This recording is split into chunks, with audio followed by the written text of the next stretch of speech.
YS Jagan వ్యాఖ్యలపై స్పందించారు Ramagiri SI Sudhakar. Uniform నువ్విస్తే వేసుకుంది కాదన్నారు ఎస్ఐ. అంతేకాకుండా నువ్వు వచ్చి ఊడదీస్తా అంటే ఇది అరటి తొక్క కాదంటూ ఎస్ఐ ఘాటుగా రిప్లై ఇచ్చారు. జాగ్రత్తగా మాట్లాడంటూ ఎస్ఐ సుధాకర్ జగన్ చేసినటువంటి వ్యాఖ్యలపై స్పందించారు. పోలీసులను బట్టలు ఉడదీసి కొడతా అంటున్నావు. పోలీసులు ఏమన్నా నువ్వు ఇస్తే వేసుకున్న బట్టలు అనుకున్నావా? కష్టపడి చదివి రన్నింగ్ రేసుల్లో ఎగ్జామ్స్లో పాస్ అయి ఎన్నో వేల మంది పోటీ పరీక్షల్లో నెగ్గి వేసుకున్న యూనిఫామ్ ఇది. నువ్వెవడో వచ్చి ఉడదీస్తా అంటే ఉడదీయడానికి ఇదేమి అరటి తొక్క కాదు. మేము నిజాయితీగానే ప్రజల పక్షాన్ని నిలబడతాం, నిజాయితీగానే ఉద్యోగం చేస్తాం, నిజాయితీగానే చస్తాం.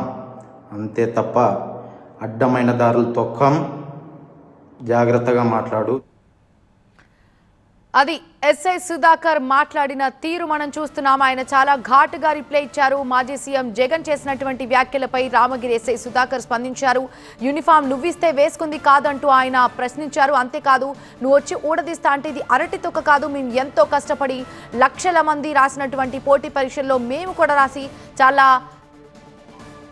చాలా కష్టపడి ఈ యూనిఫామ్ని మేము సాధించుకున్నామన్నారు. అంతేకాదు జాగ్రత్తగా మాట్లాడంటూ ఎస్ఐ సుధాకర్ మాజీ సీఎం జగన్కి ఘాటుగా రిప్లై ఇచ్చిన దృశ్యాలు మనం చూస్తున్నాం.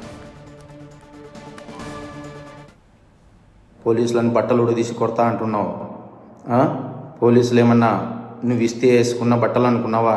కష్టపడి చదివి రన్నింగ్ రేసుల్లో ఎగ్జామ్స్లో పాస్ అయి ఎన్నో వేల మంది పోటీ పరీక్షల్లో నెగ్గి వేసుకున్న యూనిఫామ్ ఇది.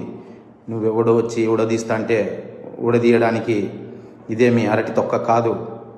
మేము నిజాయితీగానే ప్రజల పక్షాన్ని నిలబడతాం, నిజాయితీగానే ఉద్యోగం చేస్తాం, నిజాయితీగానే చస్తాం.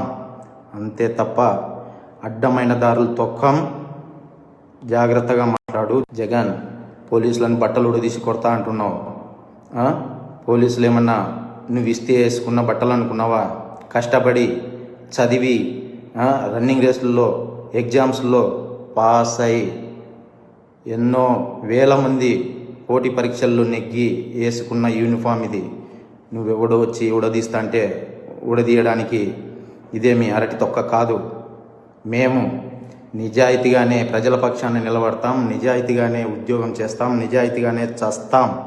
అంతే తప్ప అడ్డమైన దారులు తొక్కం. జాగ్రత్తగా మాట్లాడు.